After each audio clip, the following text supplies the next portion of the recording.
The This is our observation moment. deck of the So let's USS get up there Endeavour and hummed with step the up quiet this efficiency of for deep space all. travel. Stars You challenge me, a stretched past the master of the reinforced cosmos. viewports We do in not streams yield of to white threats. and silver, Then you will be distorted by destroyed. faster-than-light engines that bent reality itself. The ship, humanity's finest diplomatic vessel, carried 60 souls through the void What do the between scans civilizations. An In energy the corner signature of the deck, near the nebula. bathed in starlight, Good. Monitor it. 8-year-old I Lily will. Brennan sat I know cross-legged you're on the scared, floor. but we have Her to dark go. hair fell But it's across her dangerous. face as she I hunched will over a protect you. datapad, Trust sketching me. with the focused intensity that only children possess. Her small voice rose in a gentle hum. Twinkle, twinkle, little star, how I wonder what you are. 20 feet away, Captain Marcus Brennan stood at the main console reviewing encrypted transmission logs. At 45, he carried himself with the quiet authority of a man who had seen enough of the universe to respect it. Gray touched his temples. Lines marked his face not from age, but from the weight of decisions made and lives held in balance. His uniform bore the insignia of Earth's diplomatic corps, but the way he moved, the way his gaze constantly scanned the room, spoke of different training, harder training. He glanced at his daughter and allowed himself a small smile. 5 years since Jennifer died.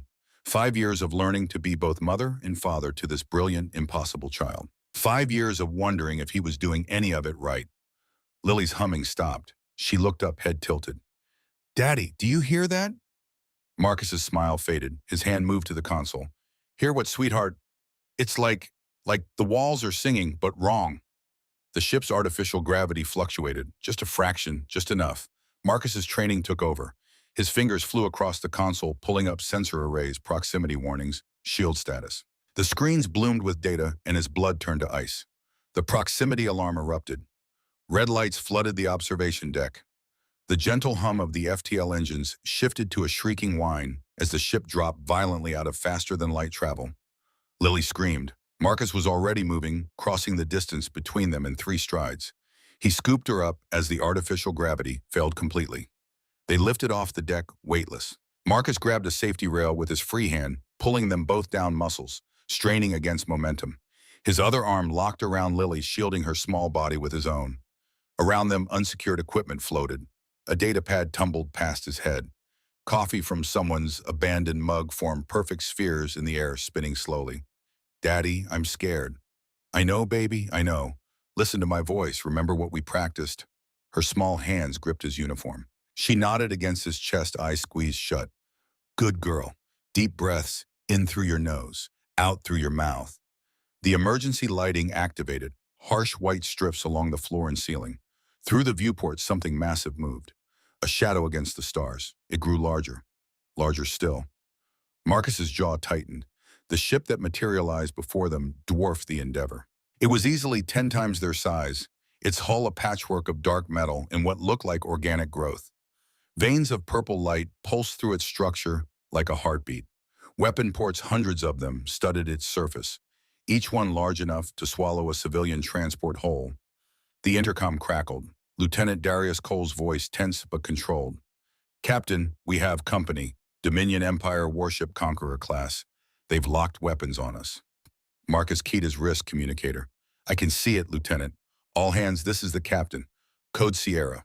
Repeat, Code Sierra. This is not a drill. Across the ship, alarms shifted to a different pattern. 3 short bursts. Pause. 3 more. The crew would know what it meant. They had trained for this scenario for 6 months. Hoped they would never need it. Gravity returned suddenly. Marcus and Lily dropped the last 2 feet to the deck. He kept her cradled against him, absorbing the impact with bent knees. She whimpered but didn't cry. Strong girl, just like her mother. The communication console chimed. Incoming transmission. Marcus set Lily down gently, hands on her shoulders. He looked into her face. Brown eyes like Jennifer's. Filled with fear, but also trust. Complete, absolute trust that her father would keep her safe. God, he hoped he deserved that trust. Lily, I need you to go to the safe room now. You remember where it is? The little room behind the medical bay. That's right. Dr. Cross will meet you there. Can you do that for me? Are we in danger? Marcus had never lied to his daughter. He wasn't about to start now. Yes, but we've prepared for this. Trust the training, okay? She hugged him fierce and quick, then ran. Her small feet slapped against the deck plating as she disappeared through the hatch. Marcus watched her go, something in his chest tightening like a fist. Then he turned to the viewport, to the warship that hung in space like a knife pressed against their throat, and his expression went cold. The communication console chimed again, insistent, demanding.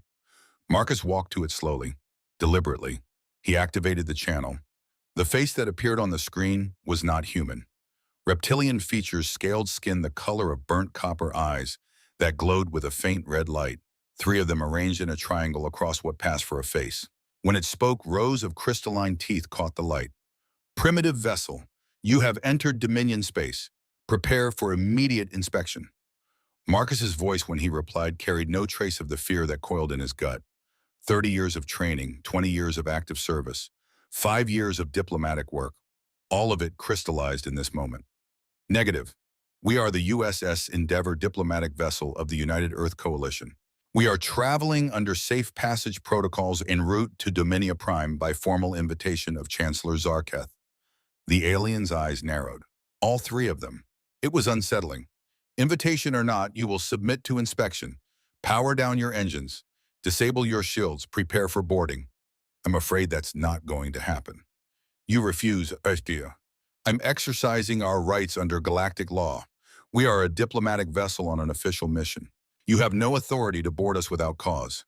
The alien leaned forward and Marcus could see others behind it now. More reptilian faces, more glowing eyes, a bridge crew watching, waiting. Your rights mean nothing here, human. The Dominion is the law. You have 10 seconds to comply or we will open fire. 10, 9, 8. Marcus reached beneath the console. His fingers found the recessed panel, pressed the hidden biometric scanner. It read his fingerprint, his pulse, the unique pattern of blood vessels in his hand. A green light flickered. 7, 6, 5. A drawer slid open, inside a single red button, behind a clear protective cover.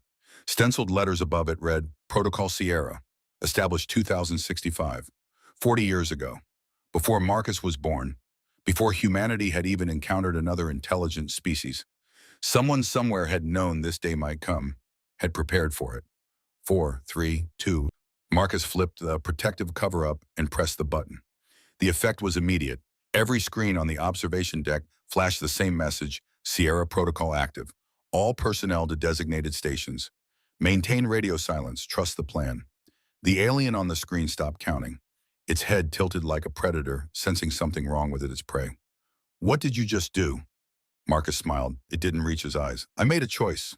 You can report to your superiors that the USS Endeavour is continuing on its mission. We will arrive at Dominia Prime in 72 hours. We will attend the ceremony, and we will be courteous guests. You dare. But if you fire on us, if you attempt to board us, if you do anything to impede our diplomatic mission, you will discover exactly why humanity has colonized 300 star systems in 400 years. You will discover what we're capable of when pushed. And I promise you, Commander, that's not a discovery you want to make today. The alien stared at him. For 5 long seconds, the only sound was the hum of the ship's engines, the beep of consoles, the rush of blood in Marcus's ears. Then the alien cut the transmission. On the tactical display, the Dominion warship held position for another 30 seconds. Weapon ports glowed. Targeting lasers swept across the Endeavor's hull. Marcus's hand hovered over the emergency maneuver control. If they fired, he would have perhaps 2 seconds to react. The Endeavour was fast, but not fast enough to outrun a Conqueror-class warship. The warship's engines flared. It rotated slowly, ponderously, like a whale turning in deep water. Then it jumped to FTL, tearing a hole in space that rippled with purple energy. And they were alone again. Just the Endeavour and the stars. Marcus let out a breath he hadn't realized he was holding. His hands were shaking. He pressed them flat against the console, willing them still. The hatch opened. Lieutenant Darius Cole stepped through, tall and lean, his dark skin sheened with sweat. Behind him came Dr. Evelyn Cross, gray hair pulled back in a severe bun, her expression clinical, but her gaze worried. Lily's in the safe room, Evelyn said. She's scared, Marcus. I know, I'll go to her in a minute. He straightened, forcing his command voice. Damage report. Darius consulted his data pad. No hits. They ran a full weapons lock but never fired. Whatever Sierra Protocol did, it worked. They backed off. For now, Marcus pulled up the tactical display, reviewing the encounter frame by frame. Darius said, I need you to pull the full archive on Protocol Sierra, everything. I want to know what we just activated. Already on it, Captain. The files are extensive. 40 years of contingency planning. Multiple scenarios, response protocols, even technological developments kept in reserve. This thing goes deep. Evelyn moved to stand beside Marcus, her voice low. Do you even know what Sierra is? No, Marcus admitted. But my father did, and his father before him. It's been passed down captain to captain for 4 decades. The instruction was simple. If humanity ever faces extinction-level threat from an alien empire, activate Sierra and trust the plan. That's insane. That's survival. Marcus turned to face her fully. Evelyn, 40 years ago, some of the brightest minds in our species looked at the universe and asked themselves, what if we're not alone? What if we're not the strongest? What if we meet someone who wants to destroy us? And they spent 4 decades preparing for that possibility. Building safeguards, creating contingencies, all in silence, all in secret. But what did we just activate? What's happening right now? Marcus looked at the tactical display again, at the receding energy signature of the Dominion warship, at the calculations running across his screens, probability matrices and threat assessments that he didn't remember initiating. I don't know, but we're about to find out. 30 minutes later, Marcus sat in the safe room with Lily curled in his lap. The room was small, barely 10 feet square, its walls lined with emergency supplies and medical equipment. A single viewport showed the stars streaming past as the Endeavour resumed its journey. Lily had stopped crying. She sat very still, her teddy bear clutched to her chest, her head resting against her father's shoulder. Are the bad aliens gone? She asked. For now. Will they come back? Marcus chose his words carefully. I don't know, sweetheart, but I promise you I will do everything in my power to keep you safe. She was quiet for a moment, then, Mommy would be scared. The words hit him like a physical blow. He closed his eyes, remembering. Jennifer in the hospital bed. Lily just 3 years old, too young to understand. The accident had been quick. A reactor malfunction on a civilian transport. 30 people dead, including his wife. The investigation had called it mechanical failure, but Marcus had read the classified reports. Sabotage. A radical anti-expansion group. They had never caught the ones responsible. He had promised Jennifer as she lay dying that he would keep their daughter safe, that he would raise her right, that he would make sure she grew up in a better universe. 5 years later, he was taking her into the heart of an empire that had crushed 800 civilizations. Some promises were harder to keep than others. Your mom was the bravest person I ever knew, Marcus said quietly. She would be scared, yes, but she would also be strong, just like you. Lily looked up at him, searching his face. Daddy, are we going to die? No. How do you know? Because we've been preparing for this my whole life, because humanity doesn't give up, because we're smarter than they think we are, and because I have you to come home to and I don't break my promises. She seemed to accept this. Children had a way of trusting simple truths. She snuggled closer, her breathing evening out. Marcus held her until she fell asleep, then carefully transferred her to the small cot in the corner. He covered her with a blanket, kissed her forehead, and stepped back into the corridor. Darius was waiting. Conference room, the lieutenant said. You need to see this. The conference room was cramped, designed for a crew of 60, not for comfort. Darius had set up a holographic display in the center, and Evelyn was already there studying the images with the focused intensity of a scientist confronting an impossible equation. Marcus closed the door behind him. Show me. Darius activated the display. These are the Sierra protocol files. They're organized by threat level, response type, and probability of success. There are hundreds of scenarios, maybe thousands. But this, he pulled up a specific file. This is what activated when you press that button. Scenario Delta 7 first contact with Dominion level empire. Probability of survival 43%. Not great odds. No, sir, but here's where it gets interesting. The protocols don't just tell us what to do. They tell us what others have been doing. For 40 years, Captain, there have been ships out there. Human ships. Doing things. Building things. Preparing. The hologram shifted, showing star charts. Dozens of systems marked in blue. Human systems. But there were others marked in red that Marcus didn't recognize. What am I looking at? Evelyn answered, her voice tight. Forward operating bases. Research stations. Automated defense platforms. All of them hidden. All of them dormant. Waiting for the Sierra activation signal. Marcus stared at the display. How many? Hundreds. Maybe more. The files are still decrypting. Darius zoomed in on one system. But here's the part that's going to blow your mind. Remember the 5 colony ships that went missing 287 years ago? The Constitution and her sister ships. Of course. Biggest mystery in our exploration history. 5 massive transports fully loaded with colonists and equipment just vanished en route to their destinations. They didn't vanish, Captain. According to these files, they were redirected, stripped of their colonists, refitted, and sent on a different mission entirely. What mission? Darius met his stare. To find the Dominion, to study them, to engage them if necessary. And Captain, according to these records, they did find them, 287 years ago.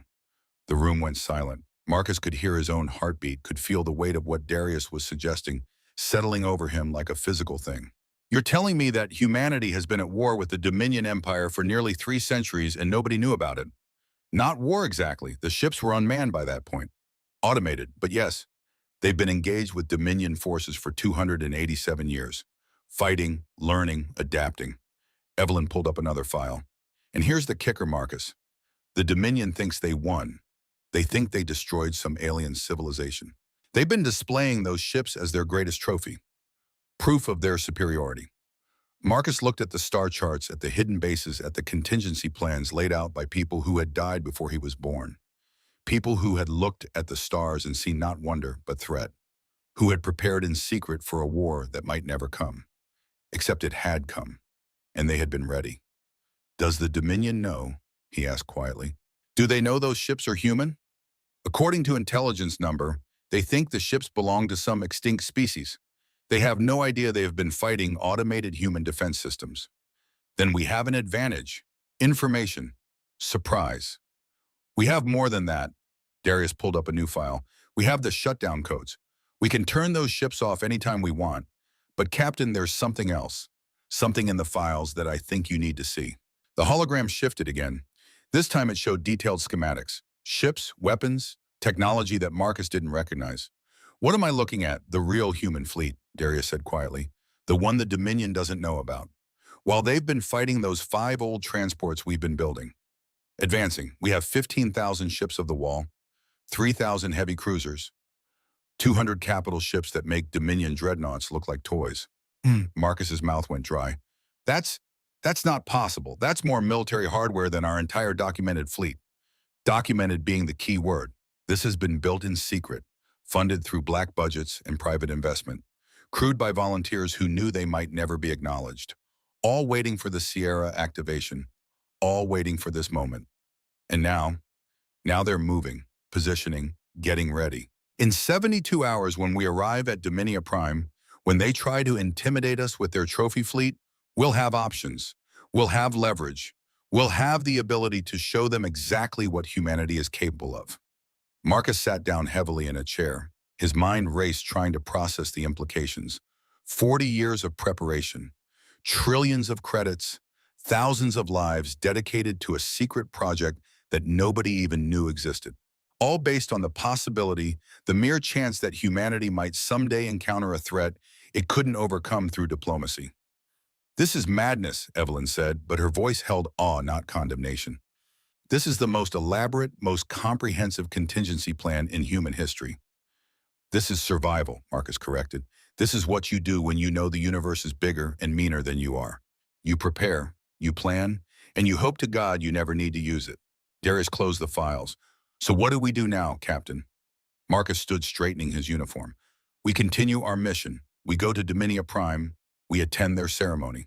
We let them show us their trophy fleet, all those conquered civilizations, all that proof of their superiority. And then we tell them the truth. We explain that 5 of those ships, the ones they consider their greatest victory, are ours. That they've been fighting us for 3 centuries and didn't even know it.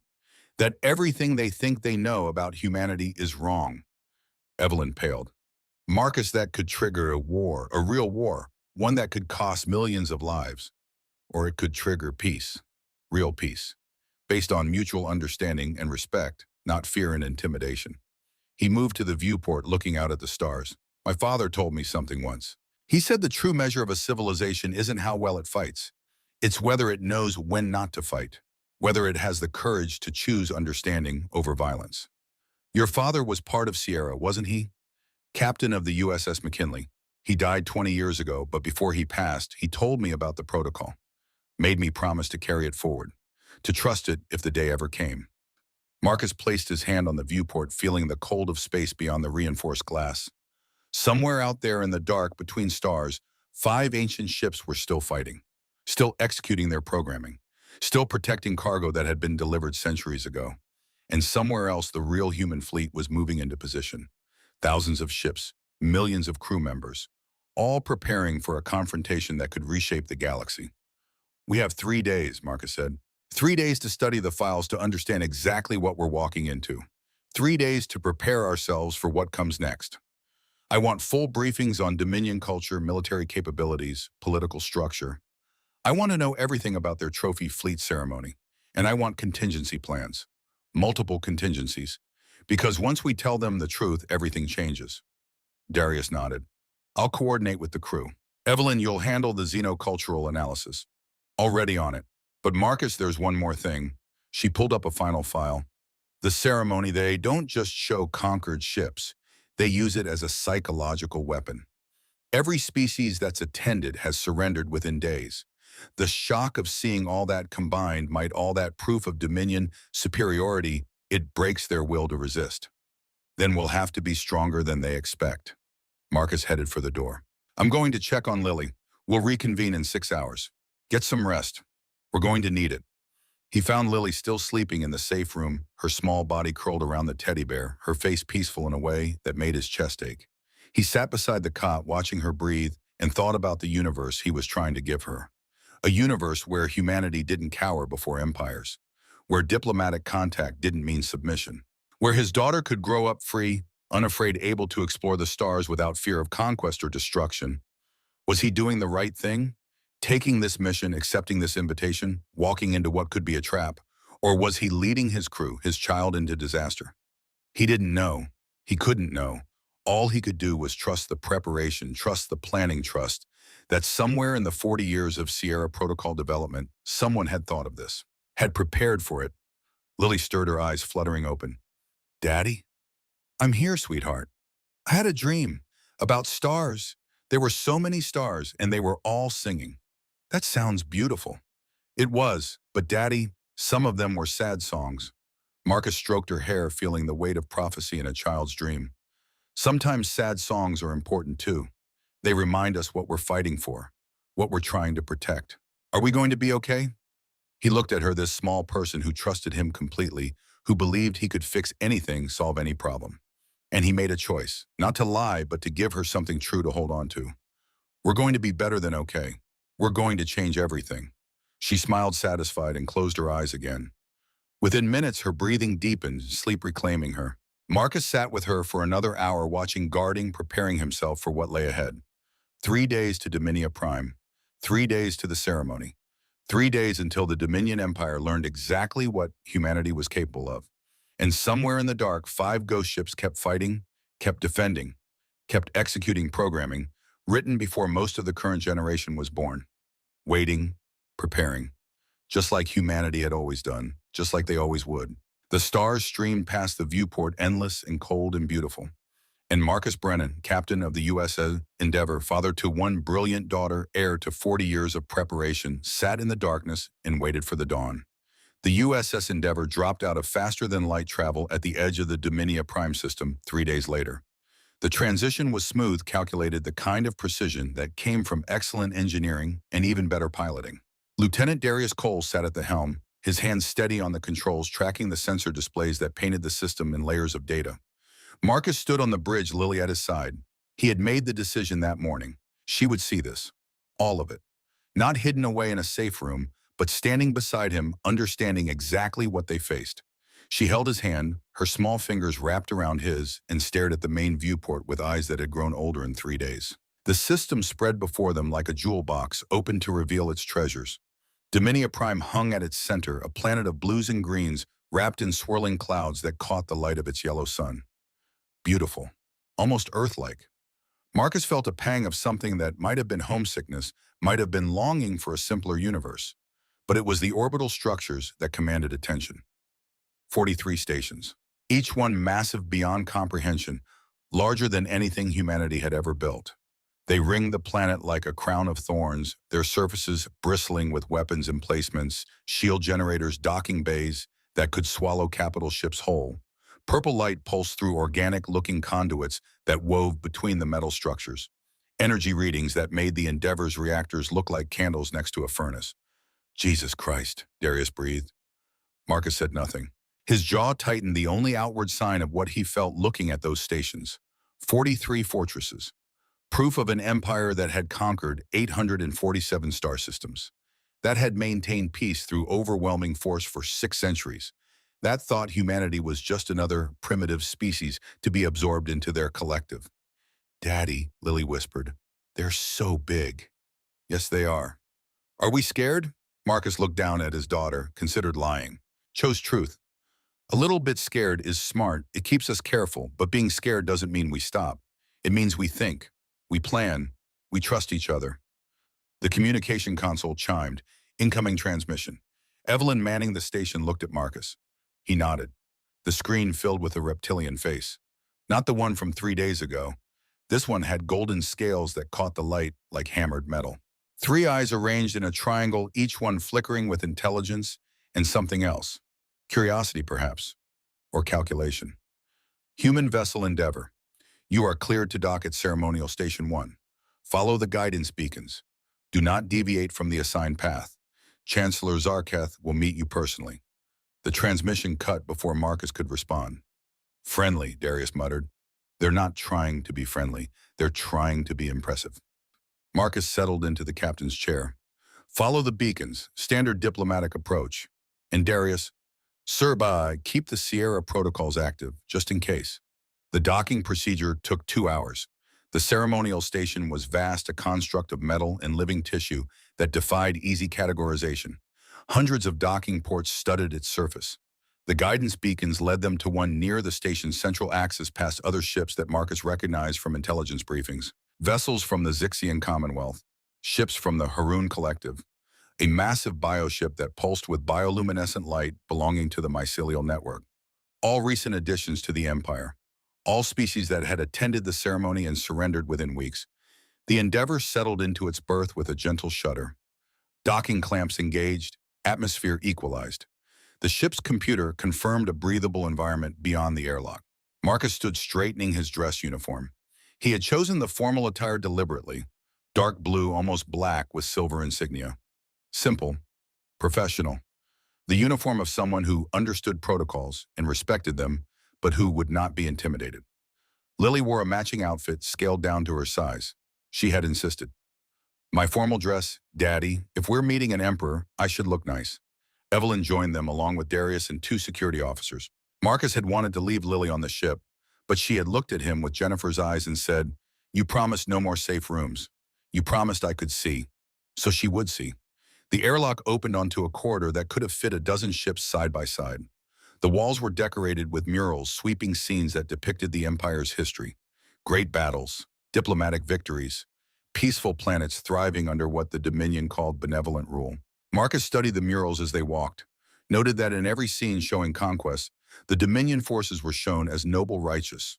The defeated were always depicted as aggressive threatening. History written by the victors shown to those who might become the defeated. Chancellor Zarketh waited in the main reception hall.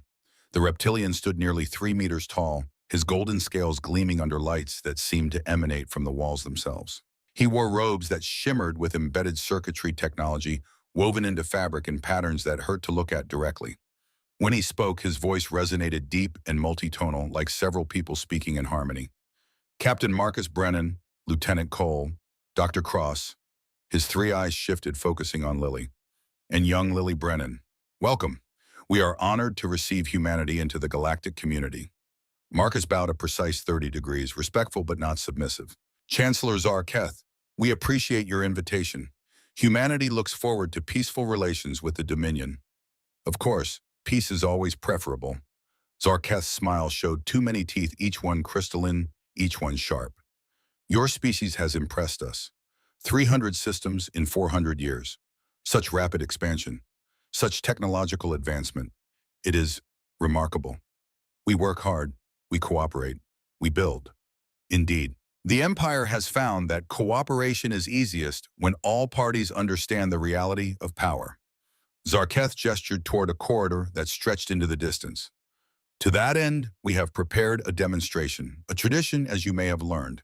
Please follow me. Other delegates are already gathering. They walked through corridors that grew increasingly grand, past other alien delegations. Dozens of species Marcus had never seen, each one moving toward the same destination.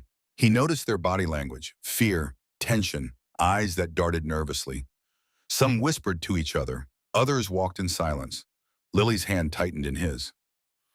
The observation amphitheater opened before them like the mouth of some vast creature. It was built in a half circle around an enormous transparent viewport that looked out into open space. Thousands of aliens already filled the tiered seating arranged by species, each group occupying a designated section marked with their world symbol. Zarketh guided them to a section marked with Earth's representation, a blue marble. Home. Please be seated. The ceremony will begin shortly. I believe you will find it educational. He left them there, moving to a raised platform at the front of the amphitheater where other Dominion officials gathered. Marcus could see the hierarchy in their positions, the way they deferred to those in the center. The amphitheater fell silent as a massive hologram materialized above the platform. A being even larger than Zarketh, its skin like polished stone gray and white, with veins of gold running through it. 6 eyes arranged around its head in a pattern that allowed complete spherical vision. Emperor Theron Kael, Evelyn whispered, 15,000 years old according to our intelligence. One of the founding members of the Dominion. The Emperor's voice, when it came, seemed to originate from everywhere at once. The walls themselves vibrated with it. New friends, you are here because your species have recently joined our great community. You are here because we wish you to understand what the Dominion truly is. We are not conquerors. We are not tyrants. We are practical. We understand that the universe is dangerous, that only through unity can civilizations thrive. A pause. Those 6 eyes seemed to look at each delegate individually, an impossible feat that nonetheless felt absolutely real. But unity requires understanding, and understanding requires knowledge. You must know what the Dominion is capable of. You must know why 600 years have passed since any species dared raise weapons against us. You must see the truth of power. The Emperor raised one massive hand. Outside the viewport, space began to ripple. Lily gasped. Around them, other species made sounds of distress. Some covered their eyes. Others leaned forward, unable to look away. Space tore. Not metaphorically. The fabric of reality split open like cloth being ripped, revealing something else beyond. Purple energy cascaded from the wounds in space, and through them, ships began to emerge. Dozens first, then hundreds, then thousands. The trophy fleet. Each vessel was different. Each one represented a unique civilization, a unique approach to technology and warfare. Red ships with 3 hulls bristling with weapons, black pyramids that seemed to absorb light, crystalline spheres that pulsed with internal radiance, organic constructs that looked grown rather than built, ships of metal, ships of energy, ships of matter that defied categorization. All of them captured, all of them defeated, all of them displayed like trophies in a hunter's lodge. Marcus forced himself to breathe steadily. The scale was overwhelming, the visual impact designed precisely for maximum psychological effect. He understood the strategy. Show every new species this. Show them 800 different civilizations that had fought and lost. Make them understand that resistance was futile. Around them, the amphitheater filled with the sounds of despair. Aliens weeping, others sitting in shocked silence. A few making prayers to gods that had not saved their ancestors. Zarketh stepped forward on the platform, his voice carrying over the chaos. Each vessel you see was taken from an enemy who believed they could resist the Dominion. Each one represents a species that chose war over peace. Each one now serves as a reminder. The Dominion cannot be defeated. He began to walk along the platform, gesturing to different sections of the impossible fleet. The red vessels with 3 hulls belonged to the Corian supremacy. They believed their superior numbers would overwhelm us. The black pyramids are from the Cheryl ascendancy. They believed their psychic powers made them invincible. The crystalline spheres belonged to the eternal chorus. They believed their energy weapons could pierce any defense. Another smile, more teeth. They were all wrong. Marcus kept his expression neutral. Beside him, Lily had gone very still, her gaze wide but not crying. Good girl. Stay strong. Darius leaned close, his voice barely audible.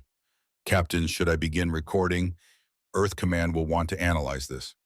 Do it. Get everything. But even as he said it, something nagged at Marcus. Something about this display felt wrong.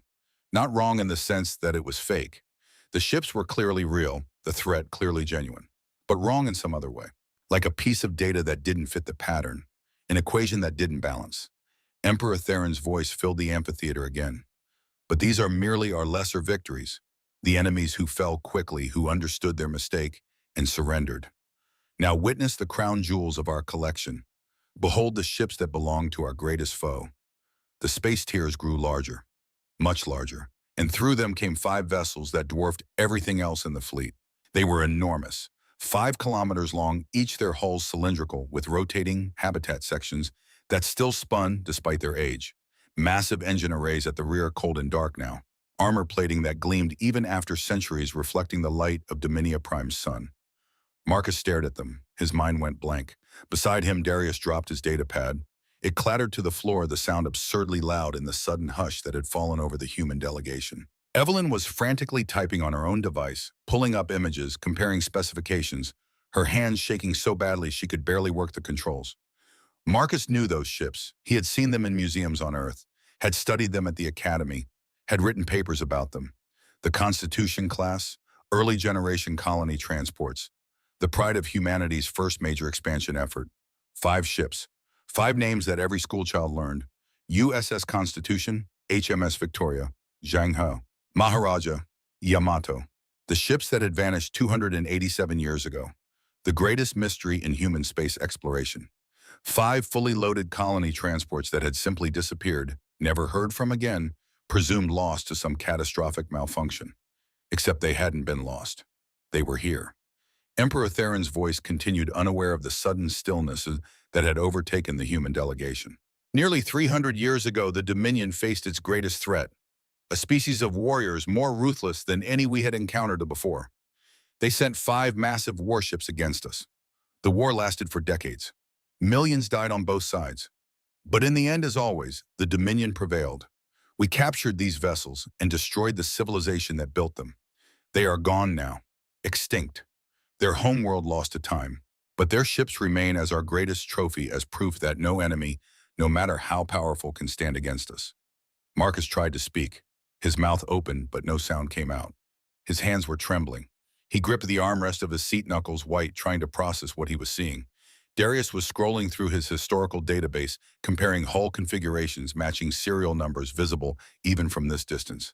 His expression had gone from shock to something else. Something that might have been hysteria, barely contained. Evelyn had stopped typing. She had pulled up technical schematics on her screen, and now she just stared at them, then at the ships, then back at the schematics. Her mouth moved soundlessly, forming words that wouldn't come. Zarketh approached their section. His 3 eyes gleamed with satisfaction. This was the moment he had been waiting for.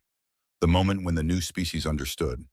When they saw the futility of resistance. When they broke. "Captain Brennan," he said, his voice laden with false sympathy. "I see the display affects you. This is natural. All species feel this way when confronted with the reality of Dominion power. But I assure you, submission need not be shameful. It is simply practical." Marcus looked at him, looked at those 3 gleaming eyes, that satisfied smile, that posture of absolute certainty. And then Marcus made a sound, a short, sharp snort. Laughter suppressed, trying desperately to stay contained. Zarketh's smile faltered. "Captain, Marcus tried to stop it. He really did. This was a diplomatic ceremony. This was serious. Lives depended on maintaining proper decorum. But he looked at those 5 ships again. The USS Constitution. The ship that had carried 50,000 colonists and enough farming equipment to terraform a planet. The ship that had been loaded with tractors and water pumps and seed banks and manufacturing equipment. The ship that the Dominion thought was a warship, that they thought belonged to an extinct species of ruthless warriors. The laugh burst out of him like a dam breaking. Darius's shoulders began to shake. He bit his lip, trying desperately to maintain control, but failing. A wheeze escaped him, then another. Evelyn covered her mouth with both hands, tears forming in her eyes, her whole body trembling with suppressed laughter. And Marcus Brennan, captain of the USS Endeavor, chief diplomatic officer of Earth, threw his head back and laughed. Full, uncontrollable, gasping laughter that echoed through the crystal amphitheater like a stone thrown into still water. The effect was instantaneous. Conversation stopped. Aliens turned to stare. The Dominion officials on the platform froze their certainty, cracking like ice over deep water. Marcus couldn't stop. Every time he tried to compose himself, he would look at those ships, and fresh waves of laughter would overtake him. Tears streamed down his face. His sides hurt. He doubled over, struggling to breathe. Lily looked up at him confused and a little frightened, but not crying, trusting that her father knew what he was doing. Emperor Theron's holographic face loomed larger, his voice cold. "You find the Dominion's military might amusing human." Marcus tried to respond, took a deep breath, opened his mouth, looked at the ships again, started laughing once more. Darius managed to gasp out between fits of laughter. "I'm sorry. We're so sorry. This is just, oh God, this is..." He dissolved into laughter again, unable to finish. The atmosphere in the amphitheater was shifting, confusion giving way to tension. Some Dominion officials had moved their hands to their weapons. The alien delegates were becoming nervous, sensing danger, but not understanding its source. Zarketh's voice cut through the chamber like a blade. "Silence." The sharp command helped Marcus regain some control. He forced himself to breathe, in through the nose, out through the mouth. He wiped tears from his eyes and stood up his legs to weak from laughing so hard. "Chancellor," he said, his voice still shaking. "Emperor Theron, I apologize. We mean no disrespect. It's just those ships." He pointed at the 5 massive vessels floating in space like monuments to a war that never was. Zarketh's scales darkened with anger. "You heard the Emperor. They were taken from our greatest enemy, a species of ruthless warriors who nearly destroyed the Dominion before we defeated them utterly. Their civilization is extinct. Only these trophies remain." And when Marcus asked, fighting to keep his voice steady, did this war take place nearly 300 years ago? It was the longest and bloodiest conflict in Dominion history. Millions died. Entire star systems were devastated. But in the end, the Dominion prevailed. Darius had found his datapad, was frantically typing. Evelyn was doing the same, pulling up records from Earth's historical archives. Marcus looked at the Chancellor, then at the Emperor's holographic face, then back at those 5 enormous ships. "Your Majesty, Chancellor, with all due respect, I need to tell you something important." "Speak," Emperor Theron commanded, his voice making the floor vibrate. Marcus pointed at the ships. "Those are not warships. Those are not even military vessels. And they definitely did not belong to a species of ruthless warriors."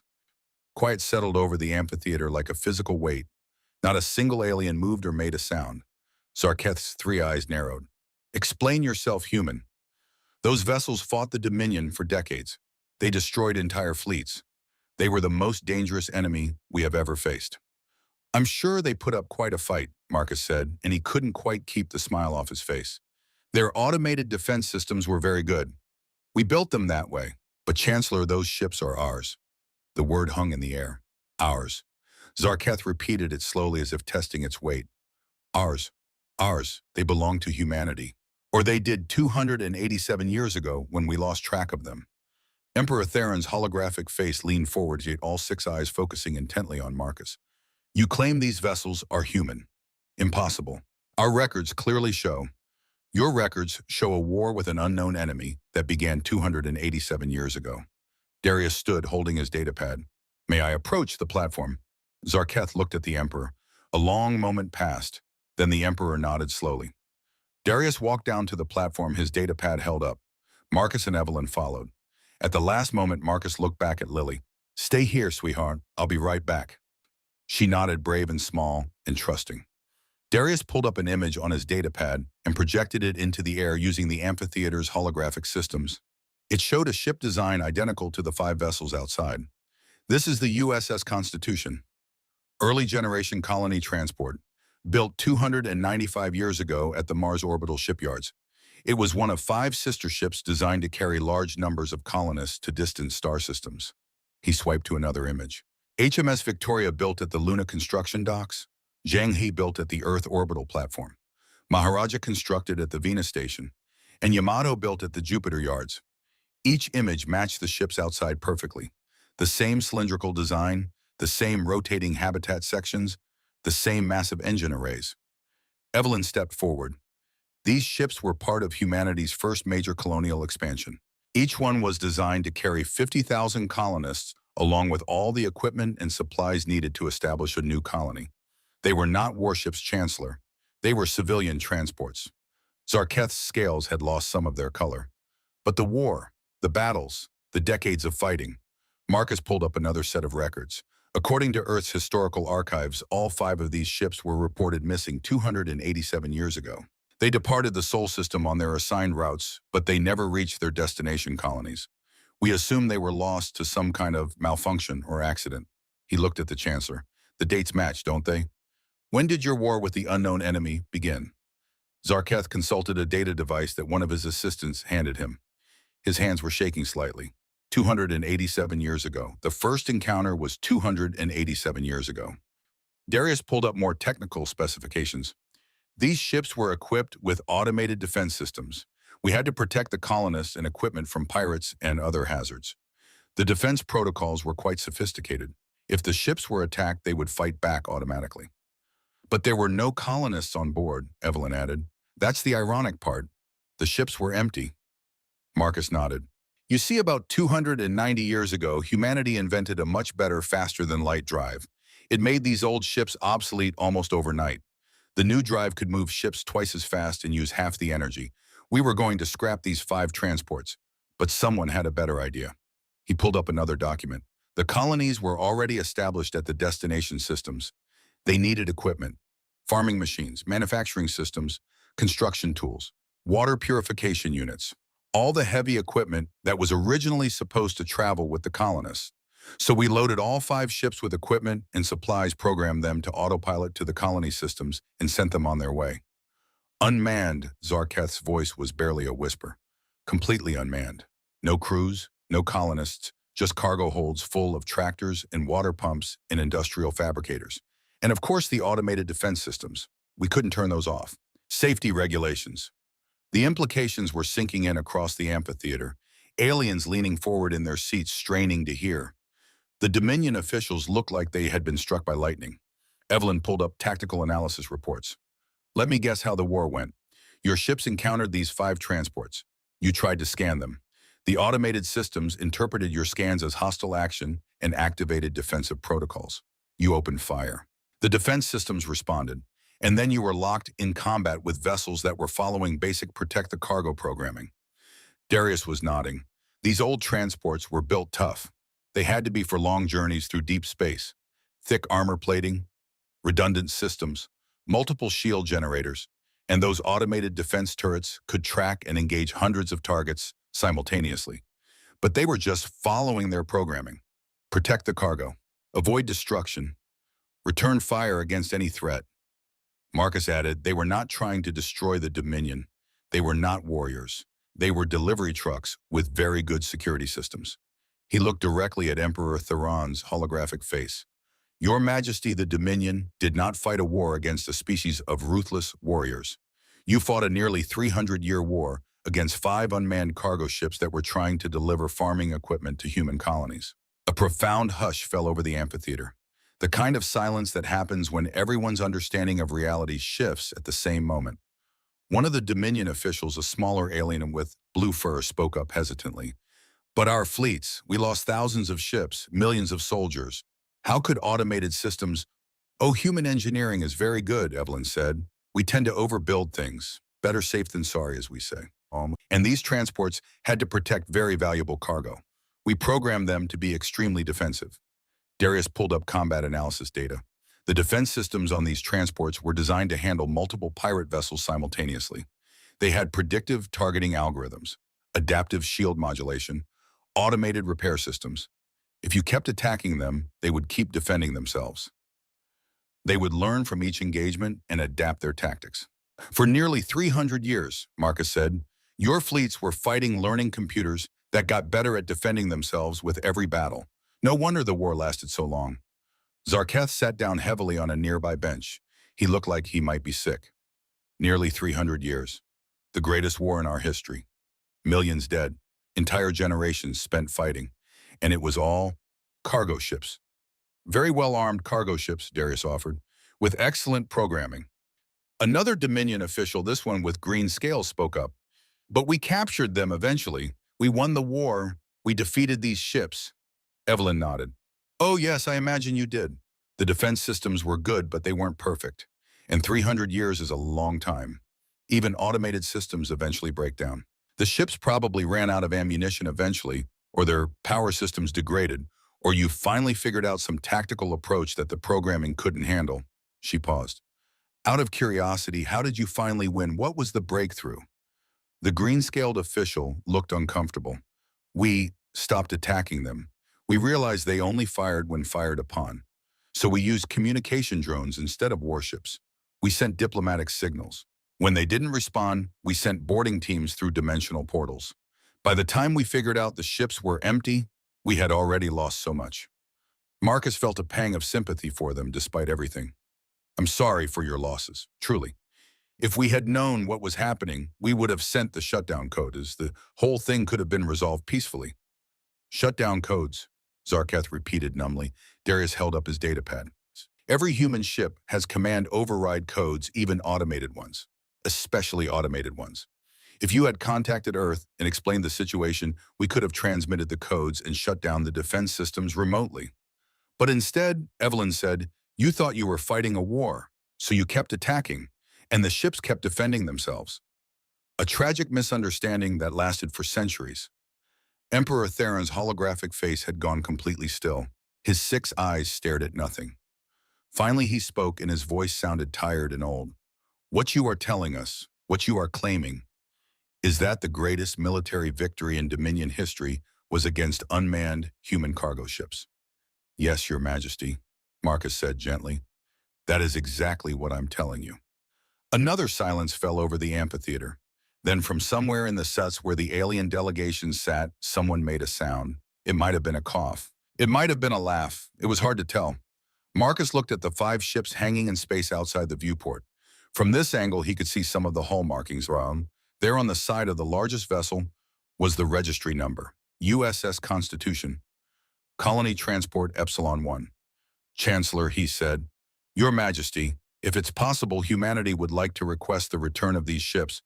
There's still equipment on board that we could use, and honestly, they belong in a museum. Future generations of humans should be able to see them and learn about the time 5 cargo ships accidentally fought the most powerful empire in the galaxy to a standstill. Zarketh looked up at him, his 3 eyes filled with an emotion Marcus couldn't quite identify.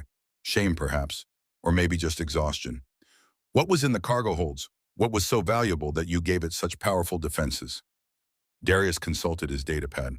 According to the manifest, mostly farming equipment, automated tractors, irrigation systems, seed banks, also some industrial fabricators for manufacturing, water purification systems, medical supplies, the basic necessities for establishing a colony. Farming equipment, Zarketh repeated. Very expensive farming equipment, Evelyn added. Colonial expansion was costly. We wanted to make sure the cargo arrived safely. The Chancellor stood slowly. He looked very old suddenly. He turned to face the Emperor's hologram. Your Majesty, I believe we need to discuss this matter privately. Perhaps we should adjourn the ceremony for now.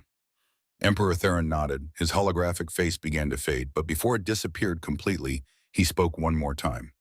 Captain Brennan, Lieutenant Cole, Dr. Cross, the Dominion appreciates your clarification. We will need time to process this information. Please return to your ship. We will contact you soon to discuss the return of your vessels and other matters.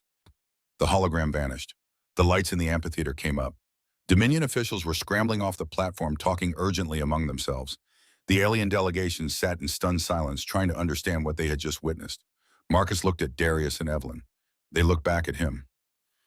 And then, unable to help themselves, all 3 humans burst into laughter again. The walk back to the Endeavor felt longer than it should have. Marcus and his team moved through the quarters of Ceremonial Station 1 in silence, but it was not a comfortable silence. It was the silence of people who knew they had just changed everything without meaning to. Behind them, they could hear raised voices, aliens arguing in dozens of different languages, Dominion officials shouting orders. Someone was crying. Someone else was laughing.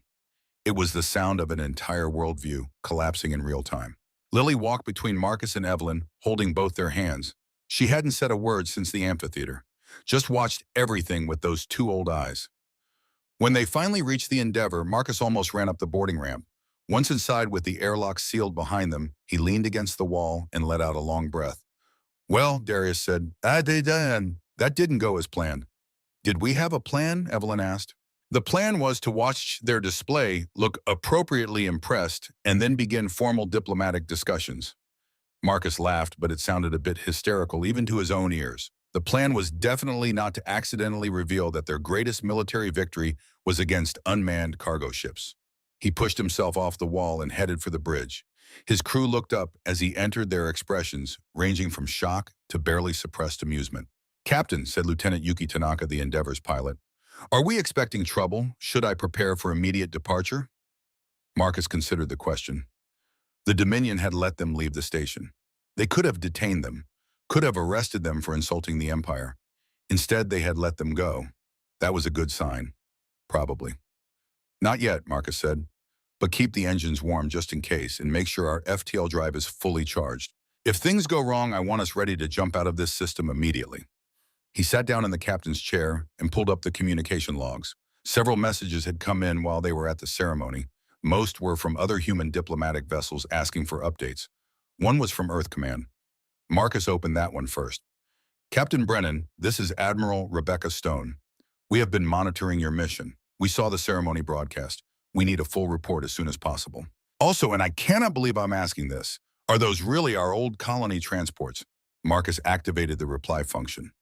Admiral confirmed, USS Constitution, HMS Victoria Jang, Maharaja, and Yamato. All 5 early generation transports that went missing 287 years ago. The Dominion had them. They thought they were warships from an extinct species. I have corrected their misunderstanding.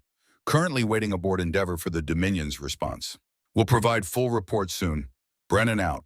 He sent the message and leaned back in his chair.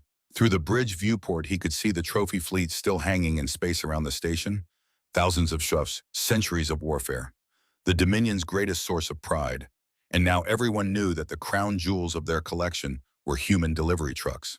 "Captain," said Ensign David Okafor from the communication station, "I'm picking up broadcasts from the station. Multiple channels. I think news of what happened is spreading. Let me hear it." Okafor put the audio on the bridge speakers. It was a Dominion news broadcast speaking in the Empire's common language. The translation software rendered it into English. Unprecedented revelation at today's ceremonial gathering. The 5 vessels known as the Terror Fleet, the greatest trophies of the Dominion's military history, have been identified as civilian cargo transports from the human species. Imperial officials have confirmed that the nearly 300-year war, previously attributed to an extinct warrior race, was actually a conflict with automated defense systems protecting unmanned vessels. Another channel, this one sounding more like a talk show. How could this happen? How could our greatest military minds not realize they were fighting cargo ships? What does this say about the Dominion's military capabilities? What does this say about our intelligence services? A third channel, an alien voice, angry and bitter. Lies upon lies. The Empire has built its reputation on this victory. The Terror Fleet was supposed to represent our strength. Instead, it represents our incompetence. Nearly 300 years, millions of deaths. And for what? To capture 5 unmanned transports. Marcus held up his hand and Okafor cut the audio. "Well," he said quietly, "I think it's fair to say that we've created a political situation." Before anyone could respond, the communication console lit up with an incoming transmission. Priority Alpha, the highest level. The sender was listed as Dominion Imperial Command. Marcus straightened in his chair. "This is it. Everyone look professional." The view screen activated. Chancellor Zarketh's face appeared. He looked exhausted. His golden scales had lost their shine and his 3 eyes were bloodshot. "Captain Brennan, I am contacting you on behalf of Emperor Theron and the Dominion High Council. We need to speak with you privately. Just you, not your full delegation. Can you return to the station?" Marcus felt his crew tense. This could be a trap. On the other hand, if the Dominion wanted to harm them, they wouldn't need to lure Marcus back.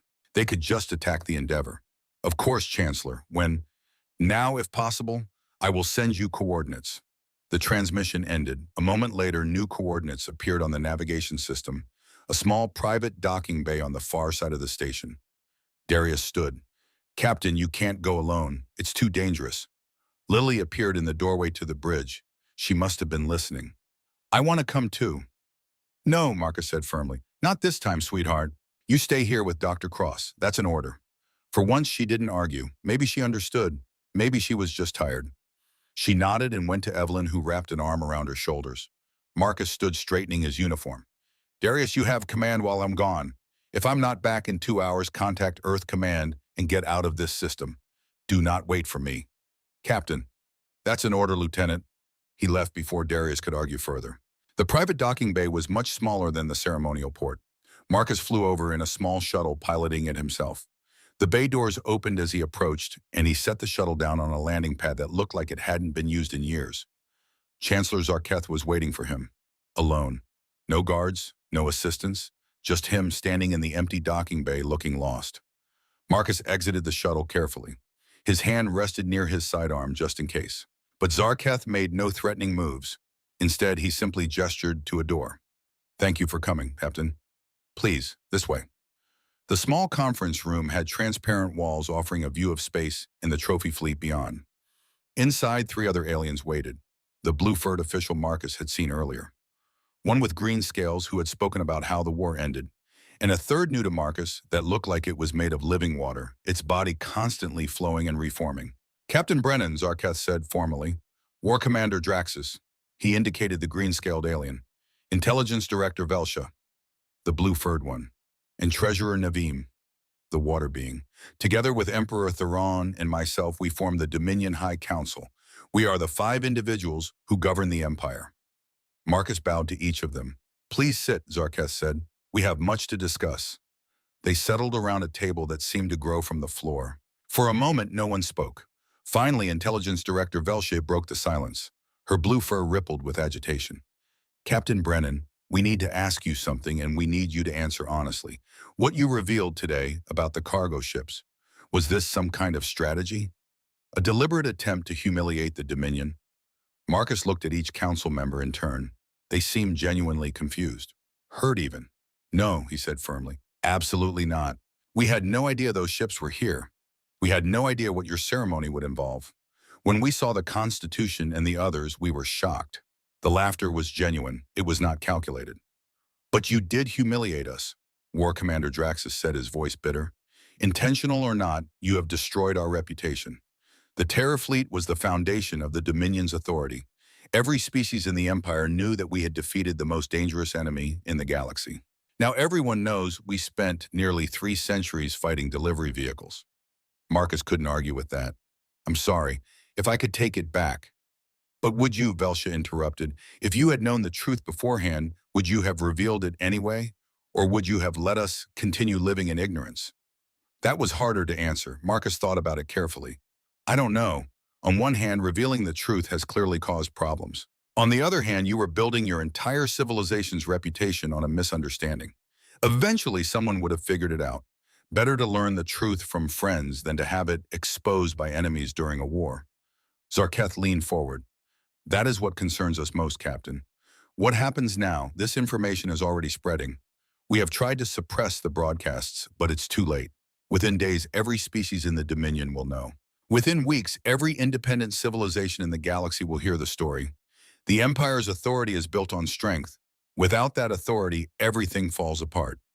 Treasurer Navim's watery form flickered. Already we are receiving reports of unrest. Some member species are questioning whether they need to remain in the Empire. Others are wondering whether they could successfully rebel now that they know the Terror Fleet was not what we claimed. Also, War Commander Draxus added, treaties specifically reference our victory over the Terror Fleet as proof of Dominion supremacy.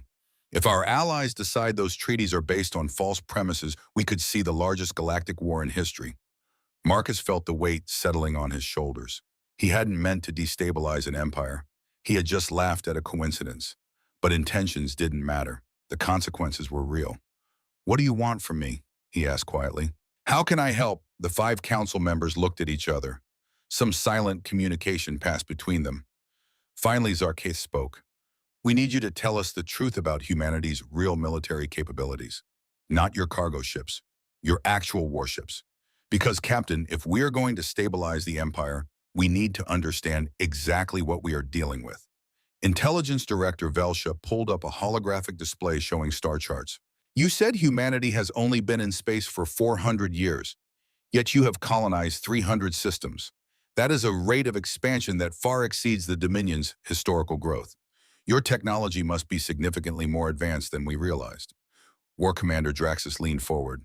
Those cargo ships fought our fleets to a standstill for nearly 300 years, and they were obsolete. You said so yourself. You built better FTL drives and made those ships outdated.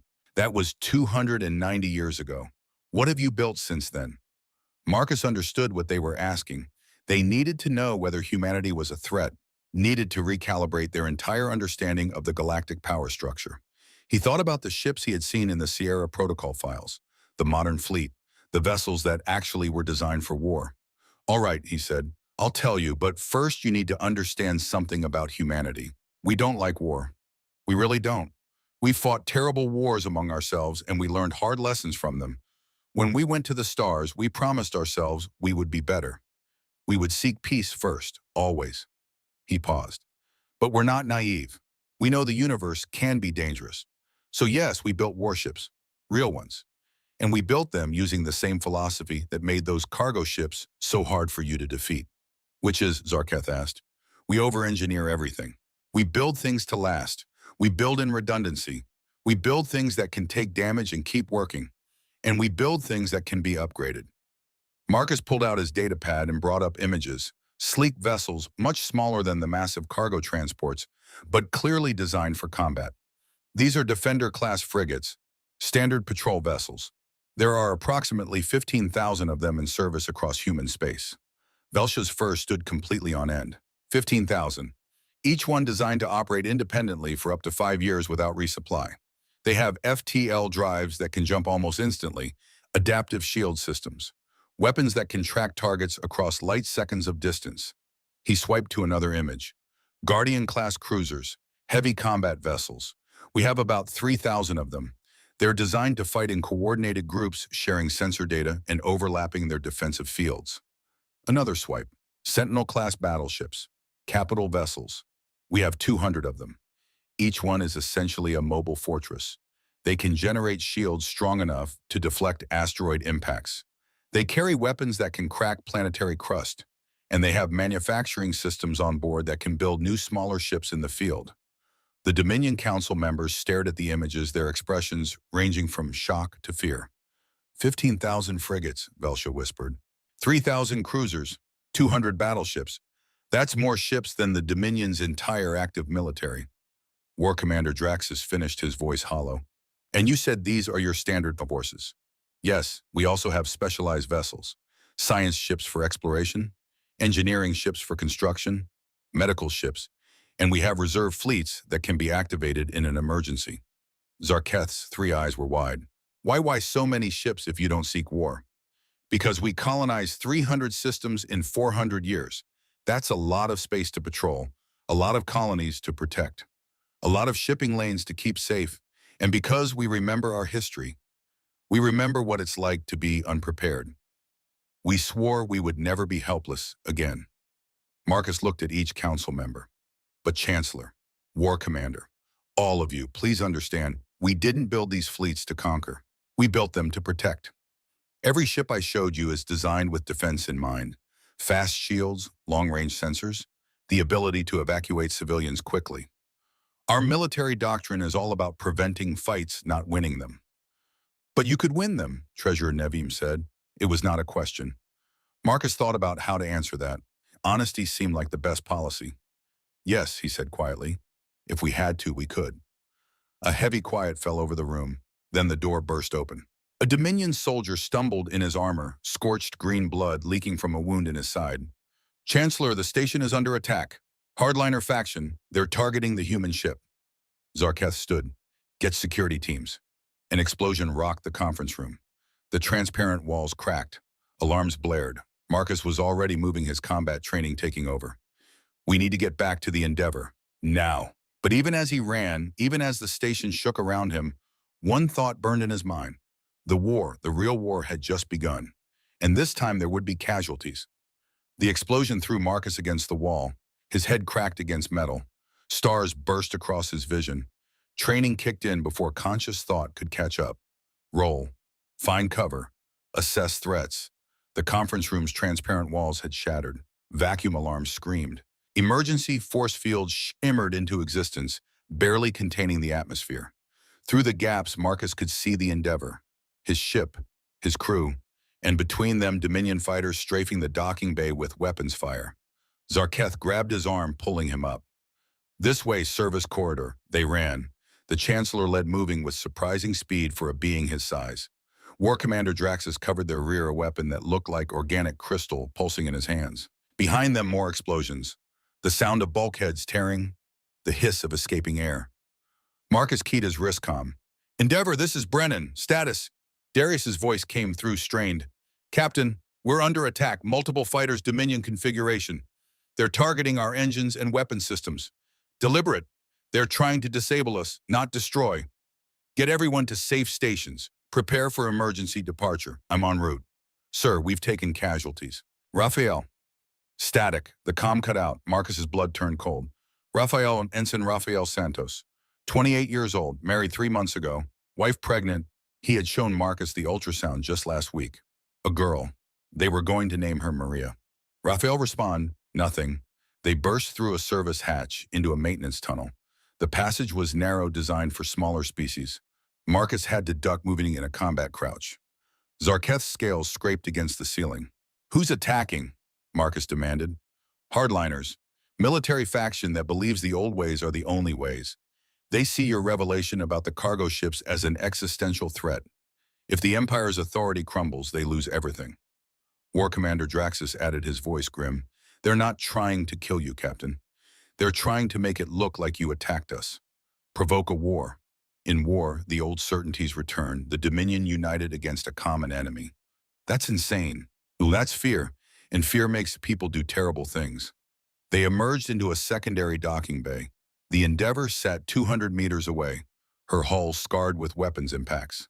One engine nacelle was dark emergency foam spraying from ruptured conduits, but she was still there, still intact. Marcus keyed his comm again. Endeavor, I'm in secondary bay. Prepare to receive. This time, Evelyn's voice. Marcus Raphael is dead. He shielded the reactor core when they breached. Saved the ship, but he's gone. The words hit like a physical blow. Marcus staggered. Zarketh caught him. I'm sorry, Captain. They killed one of my people. Marcus's voice was flat. Dead. They killed Raphael. Yes, and I will see justice done. I swear it. They ran for the ship. Weapons fire stitched the deck behind them. Marcus didn't look back, didn't slow. Just ran the way he'd run through urban combat zones as a Marine, the way he'd run through simulations at the Academy, the way he'd run in nightmares where Jennifer died and he was always too late. The loading ramp was down. Darius stood at the top, firing a sidearm at pursuing fighters. Marcus dove aboard. Zarketh and Draxus followed. The ramp sealed. Go! Go, go! Marcus shouted. The Endeavor lifted, engines screaming, damaged but not broken. She cleared the docking bay just as another explosion tore through the station. Shrapnel bounced off her shields. Marcus pulled himself up, made it to the bridge. The scene was chaos. Screens showing tactical data, alarms blaring, crew members at their stations, faces pale but focused. And in the corner, covered with a thermal blanket, a shape that could only be a body. Raphael. Marcus's jaw tightened. Damage report. Port engine at 60%, Darius said. Shields holding but degraded. Weapons systems online. Casualties. He swallowed hard.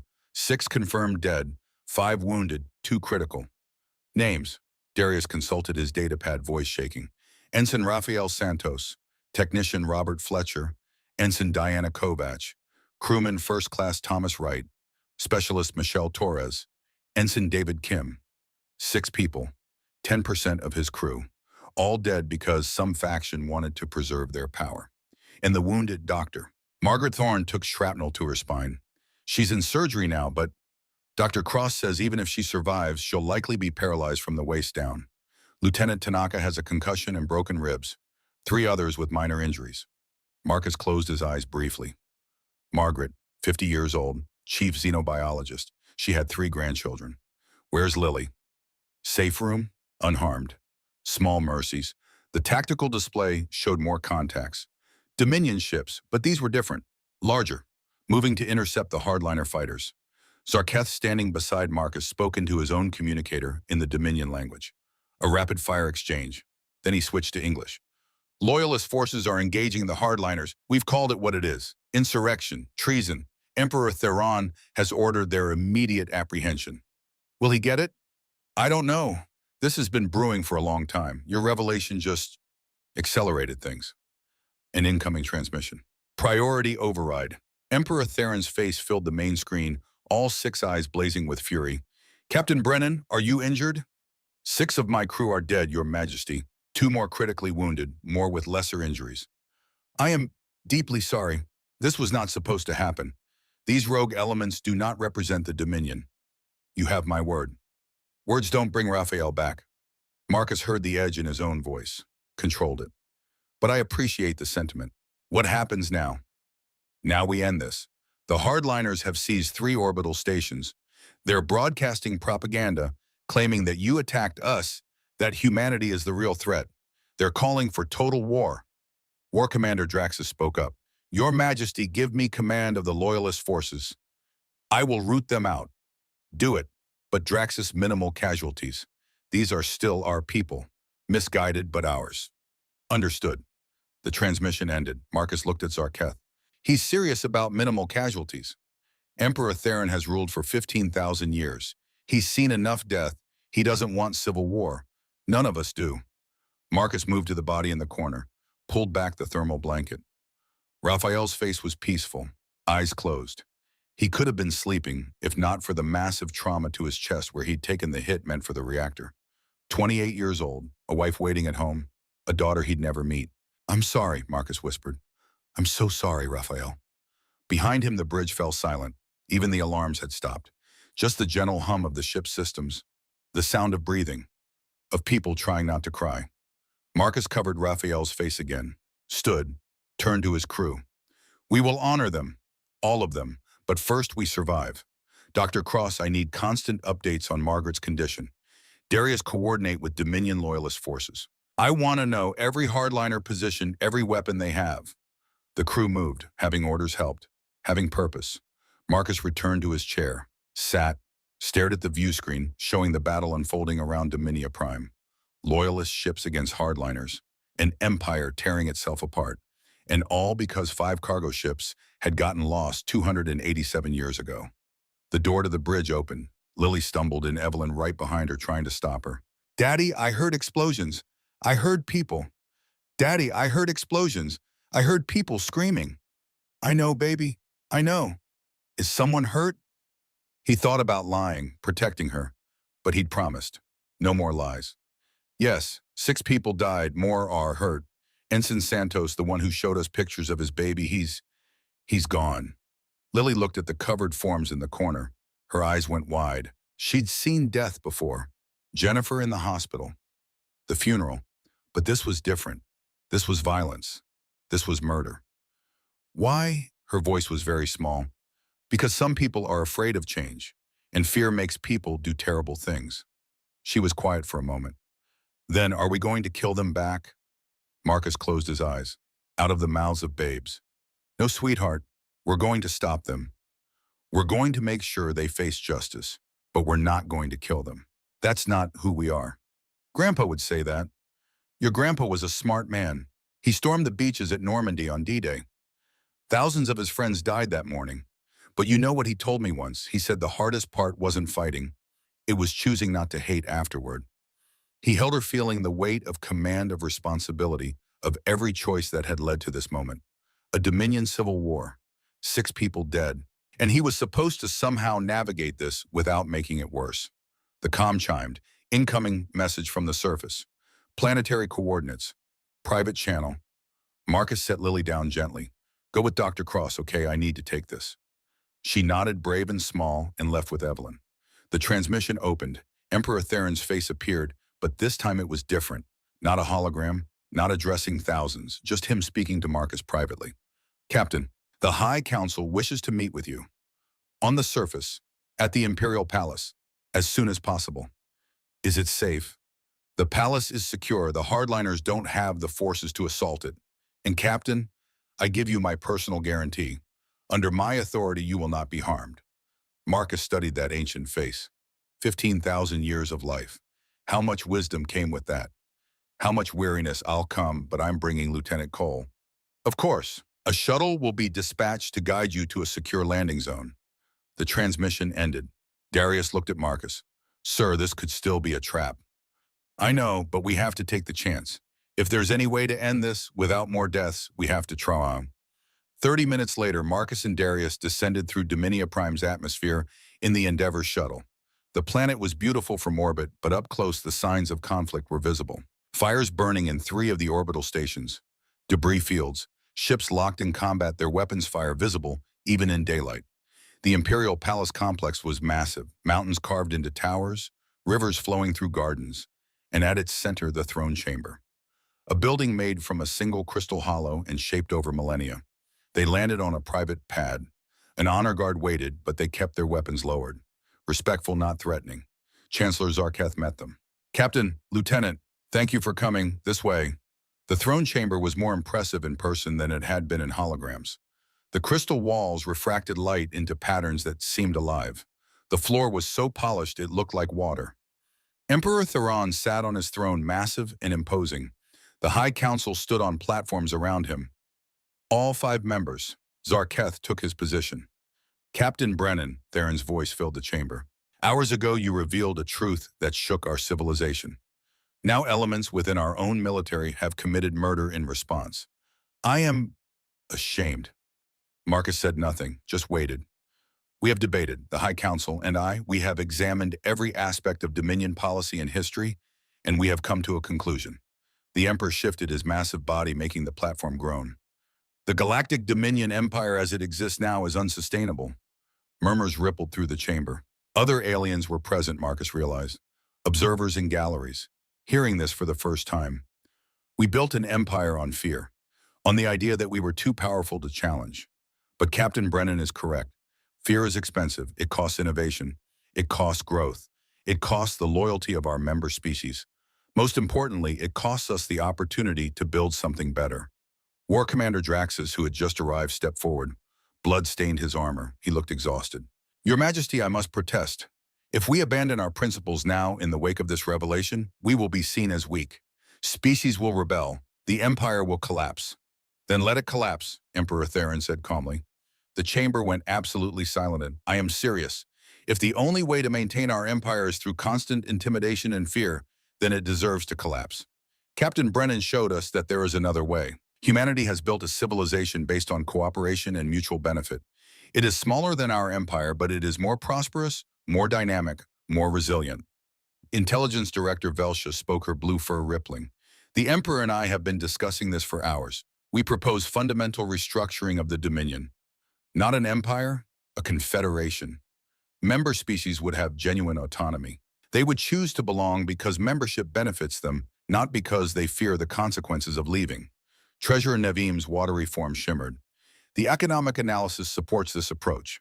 Fear-based compliance costs approximately 40% of our gross domestic product in enforcement and suppression activities. If we redirected those resources into development and trade, we could increase prosperity across all member systems within a generation. Zarketh looked directly at Marcus. Captain Brennan, the High Council, wishes to propose a treaty with humanity, the Treaty of Mutual Prosperity. In this treaty, the Dominion would formally transition from an empire to a confederation. We would adopt many of the principles that make human civilization successful. In exchange, we ask that humanity share its technology and expertise to help us through the transition. Marcus's mind raced. This was more than he'd expected, more than anyone could have expected. The Dominion was proposing to completely restructure itself based on the human model. Your Majesty, Counselors, I'm honored by this proposal. But I must be honest, this transition will be difficult. Some species will resist the changes. Some of your own officials will fight to maintain the old system. It could take decades. It might even lead to civil war.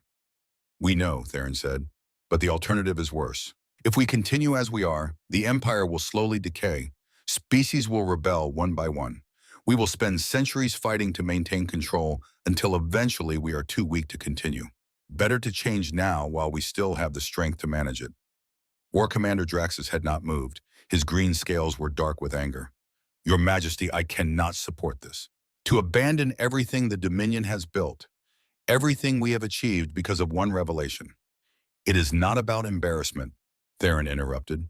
It is about effectiveness. War Commander, answer me honestly. Would the Dominion military be able to defeat humanity in a war? Draxus hesitated. A long silence stretched out. Finally, he said, no, Your Majesty. Based on the information Captain Brennan provided, humanity's military would defeat us. Their technology is more advanced. Their tactics more flexible. Their industrial base more productive. We would lose. And if humanity chose to conquer the Dominion, could we stop them? No, Your Majesty. So we are at this moment at the mercy of a civilization that could destroy us if they wished. And yet Captain Brennan stands here offering friendship and cooperation instead of conquest. Does that not suggest their approach is superior to ours? Draxus's scales slowly lightened. Marcus could see the internal struggle. Decades, maybe centuries of certainty crumbling. Finally, he bowed his head. Yes, Your Majesty, it does. Then it is decided, Theron said. Captain Brennan, on behalf of the Dominion High Council, I formally request that humanity assist us in transitioning from an empire to a confederation. We want to learn from you. We want to build a civilization where species choose to belong rather than being forced to obey. Will you help us? Marcus felt the weight of the question. This decision would shape the future of this entire region of space, would affect trillions of beings across hundreds of star systems. But he already knew his answer. Your Majesty, I cannot speak for all humanity, but I can tell you what I believe. Earth would be honored to help the Dominion through this transition. We would be happy to share our technology, our expertise, our experience. Not as conquerors or rulers, but as friends and partners. He paused. However, I do have conditions. Theron's 6 eyes focused on him. Name them. First, we get our cargo ships back. All 5 of them. You help us transport them home. A rumble that might have been laughter. Agreed. Second, the hardliners who killed my crew. They face justice, fair, public, transparent justice. No executions, no torture, but they answer for what they did. Zarketh nodded. Already being arranged. Third, Marcus took a breath. This was the hard one. I want to speak to them, the hardliners. I want to explain what humanity is, what we believe. Give them a chance to understand before they're sentenced. Draxus's eyes widened. You want to speak to the people who murdered your crew members? Yes. Why? Because my daughter asked me if we were going to kill them back. And I told her no. I told her that's not who we are. I need to prove that to her. I need to prove it to myself. No one spoke for a long moment. Then Theron spoke, his voice soft with something that might have been respect. It will be arranged, though I warn you, Captain, they may not listen. That's their choice, but I have to traumatise. But before Marcus could leave, Darius's communicator chimed, an urgent message from the Endeavor. The lieutenant's face went pale as he read it. Captain, one of the cargo ships, the Constitution, it's responding. What? The ship is powering up. After nearly 300 years dormant, it's activating. And sir, it's broadcasting. On old human frequencies. It wants to talk to us. Everyone in the throne chamber froze. Marcus's blood ran cold. That's impossible. Those ships were shut down when the Dominion captured them. Darius was frantically reading the data stream. Not shut down, sir. Dormant. And according to this, the Sierra Protocol activation signal we sent 3 days ago didn't just wake up our hidden fleet. It woke up the Constitution too. Its AI is fully operational, and it's been listening to everything. Emperor Theron leaned forward. What does it say? Marcus took the datapad from Darius. The message was in old Earth standard, formatted in a way that hadn't been used in 2 centuries. But the content was clear. Marcus looked up at the Emperor. Your Majesty, it seems our cargo ships aren't quite as harmless as we thought. They want to help. Help? Zarketh's scales had gone pale. Those things fought us for nearly 300 years. And learned everything about you in the process, Marcus said, slowly, understanding dawning. They're AIS, learning systems. They spent 3 centuries studying Dominion tactics, culture, language. They probably know more about your empire than your own intelligence services. Intelligence Director Velsha's fur stood on end. Are you saying those ships could be intelligence assets? I'm saying they could be the greatest diplomatic resource we have. Think about it. They understand both sides. They know humanity's intentions and the Dominion's fears. They could help bridge the gap. Draxus looked skeptical. Or they could be weapons waiting to strike. No, Marcus shook his head. If they wanted to attack, they would have done it already. The Constitution is asking permission. It's following protocols. Just like it has been for nearly 300 years. He keyed his communicator. This is Captain Marcus Brennan to USS Constitution. Permission granted. Stand by for secure communications protocols. We're bringing you home. The response came immediately, the AI's voice synthesized but somehow warm. Acknowledged Captain Brennan, standing by.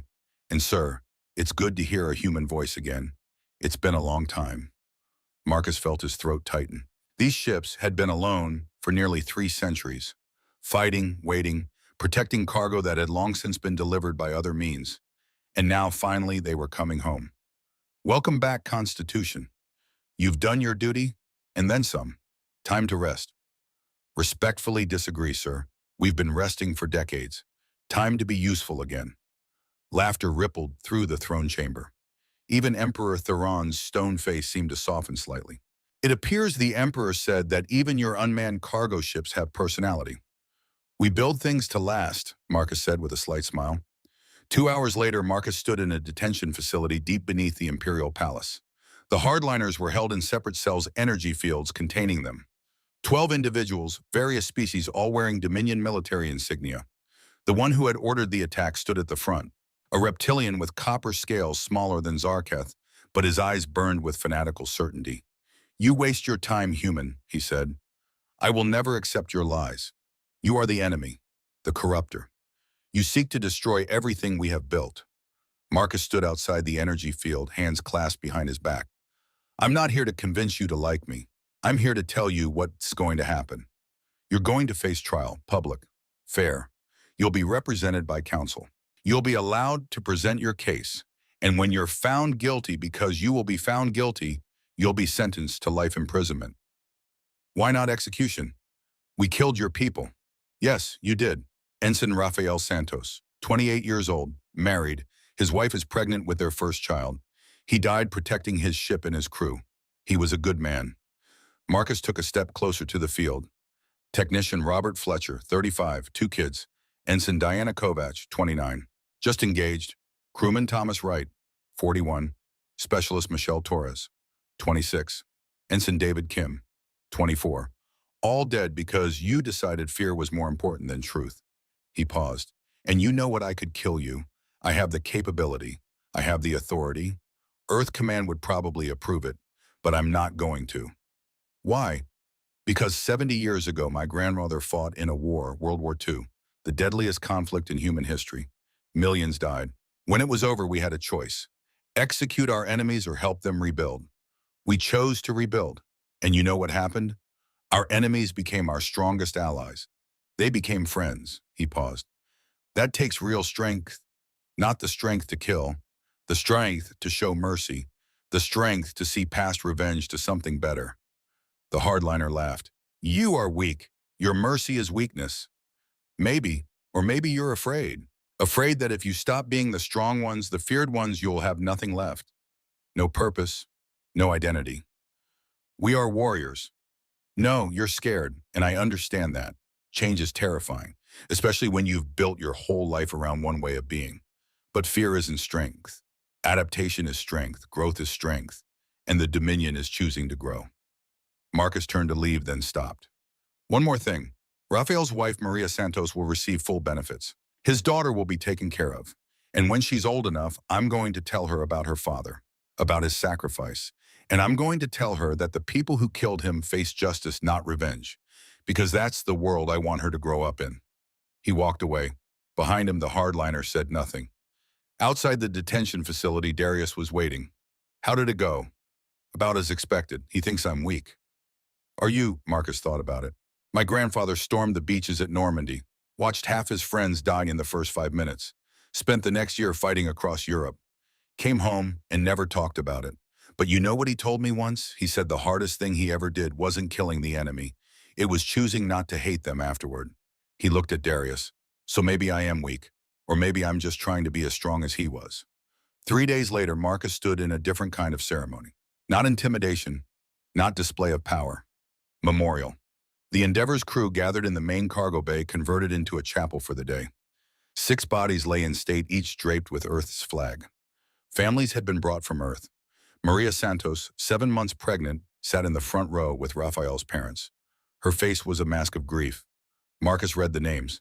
Ensign Rafael Santos, 28, saved the ship, saved his crew, gave everything. he moved to the next. Technician Robert Fletcher, 35, husband, father of two, died at his post protecting the navigation systems. Ensign Diana Kovac, 29, engaged to be married, shielded civilians during the evacuation. Crewman First Class Thomas Wright, 41, veteran of the Outer Rim conflicts, protected the engine room until his last breath. Specialist Michelle Torres, 26, communications officer, made sure distress signals reached Loyalist forces. Ensign David Kim, 24, youngest member of the crew, died helping others reach safety. His voice caught. And Dr. Margaret Thorne, 50 years old, 3 grandchildren, took shrapnel meant for me. She survived, but her career is over, paralyzed from the waist down. She gave her mobility so this mission could continue. Margaret sat in a wheelchair beside the memorial, her face calm. She'd told Marcus earlier that she didn't regret it, would do it again. Some things were worth the sacrifice. Zarketh attended, standing at the back. He had brought flowers, a human custom he'd learned. Other Dominion officials came too, paying respects, showing solidarity. The service was simple. A few words, some prayers for those who wanted them. Then silence. Just the sound of people crying of grief, given space to breathe. Afterward, Maria Santos approached Marcus. Her eyes were red, but she stood straight, strong. Captain Raphael talked about you. He said you were a good man, that you cared about the crew. Maria, I'm so sorry. If I had known. Don't. She put up a hand. Don't apologize for doing your duty. Raphael knew the risks. He chose to be here. He chose to serve. And he died a hero. That matters. She placed a hand on her swollen belly. This little girl will know her father. I'll make sure of that. I'll tell her about his courage, his kindness, his sacrifice. And I'll tell her that he helped change the galaxy. That his death meant something. Marcus couldn't speak, just nodded. Later, much later, after the ceremony ended and the crew dispersed and the cargo bay was empty, except for the echo of grief, Marcus sat alone with Lily. Daddy, why do people have to die? The eternal question, the one every parent dreads. Marcus chose his words carefully.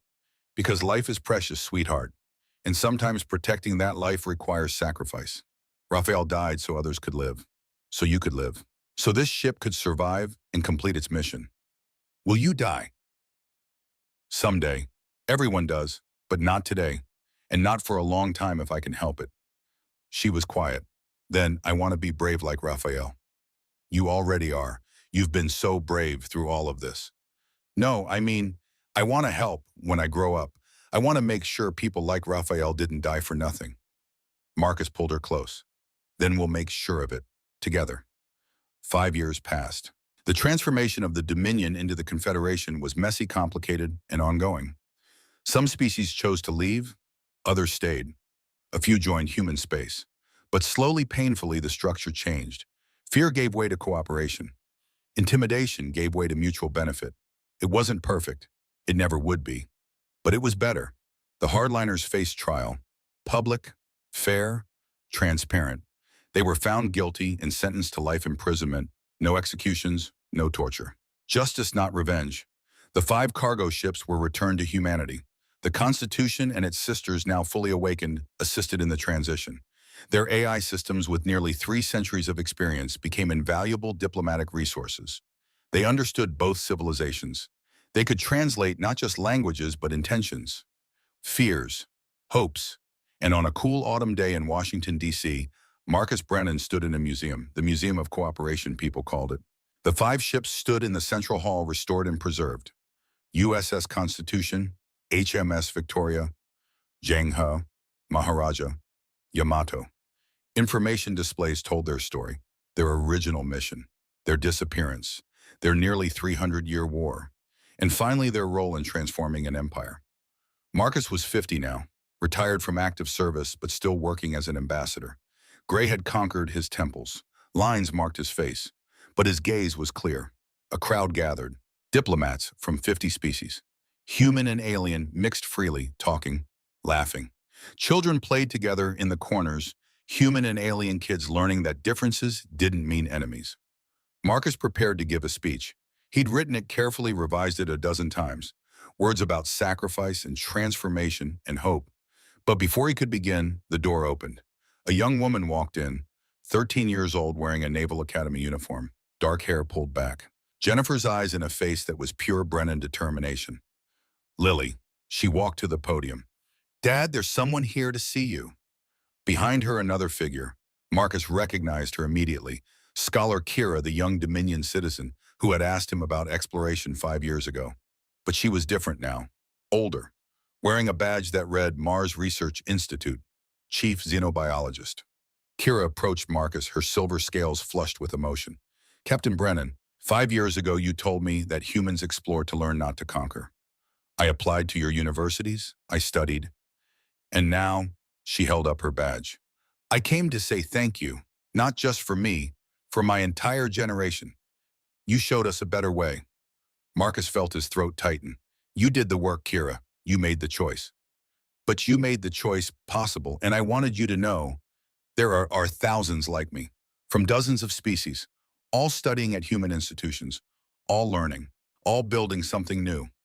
Lily stood beside her father watching, understanding in a way she couldn't have 5 years ago. Marcus hugged Kira, this alien who had become a symbol of everything they'd fought for. Then he turned to the crowd. I had a speech prepared, he said. Lots of fancy words about transformation and cooperation in the future, but I think I'll just say this instead. He gestured to the 5 massive ships.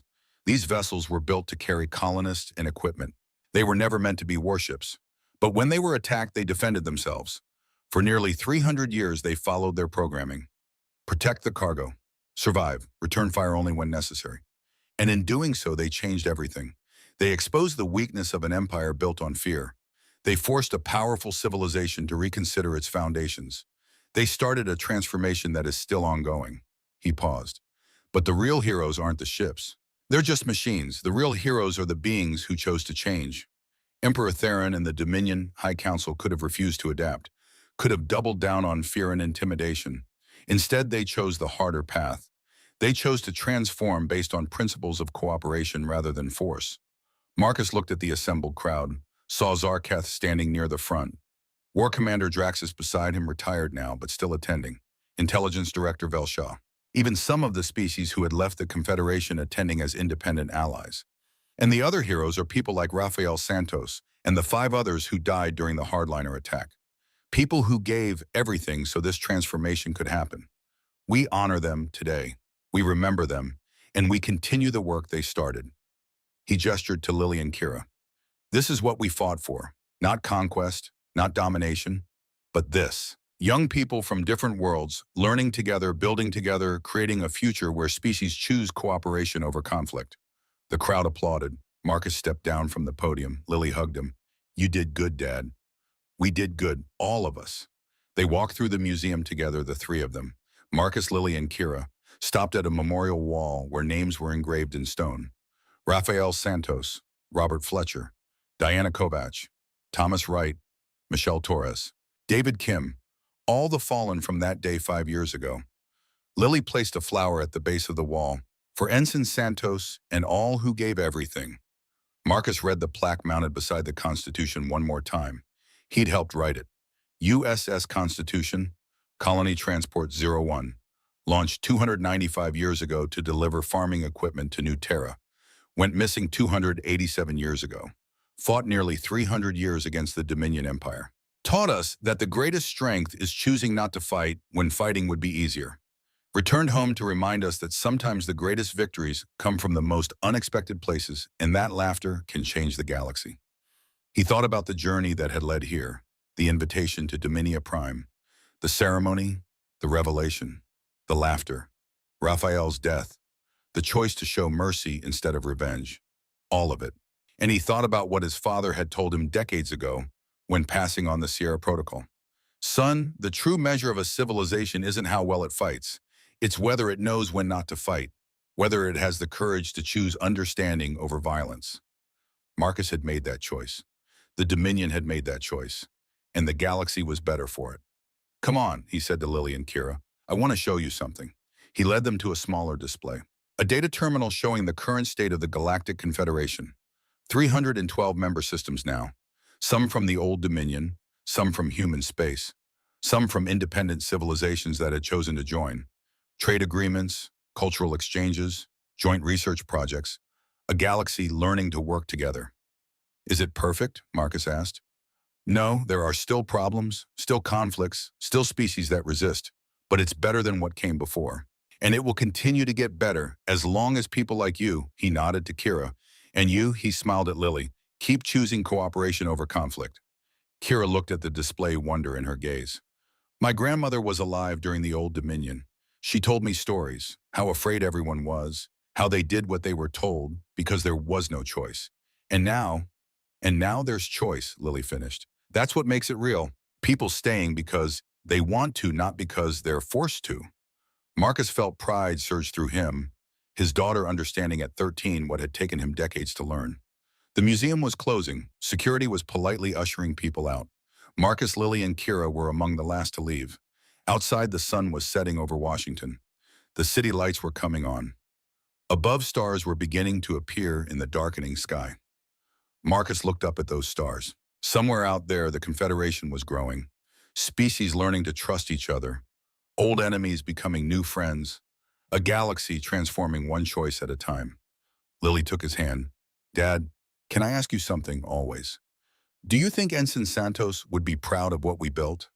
Marcus thought about Raphael, about his sacrifice, about Maria and their daughter who was 5 now growing up in a galaxy that was safer because her father had given everything.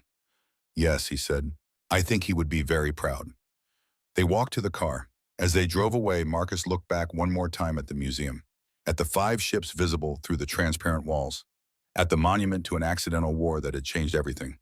His wristcom buzzed, a message from Admiral Stone. Brennan, we've received a signal, deep space, unknown origin, peaceful greeting, mathematical patterns. But the language, we've never seen anything like it. We need our best diplomat. Are you available? Marcus looked at Lily. She was reading over his shoulder, her eyes wide with excitement. A new species, she asked. Maybe, or maybe an old one we've never met.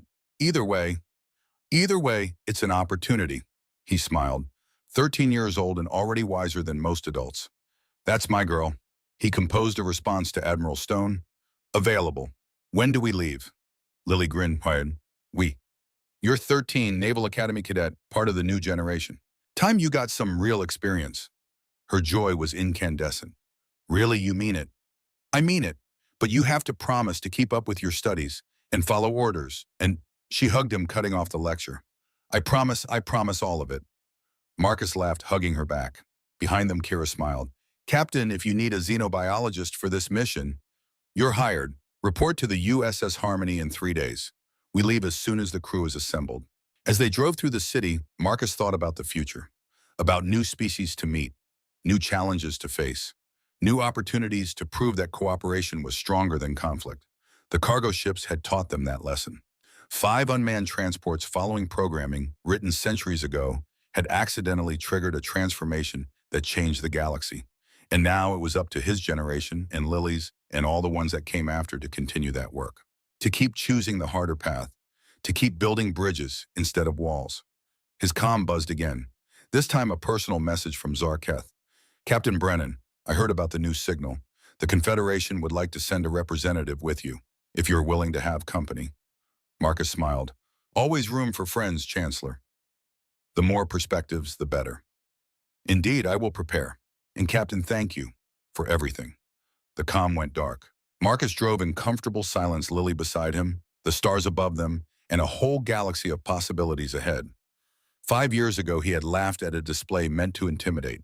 That laughter had changed everything, had ended a war that was never really a war, had transformed an empire into something better. And now the real work began. Not the work of war or conquest, but the work of building, of cooperating, of creating a galaxy where species chose to stand together not because they were forced to, but because it was better for everyone. The cargo ships had delivered their final payload. Not farming equipment, not water pumps, but hope. And hope, Marcus reflected as he drove through the starlit city with his daughter beside him, was the most valuable cargo of all. The stars waited. New friends waited. The future waited. And Marcus Brennan, 50 years old veteran of a war against cargo ships, father to the next generation of explorers, was ready. The journey was just beginning.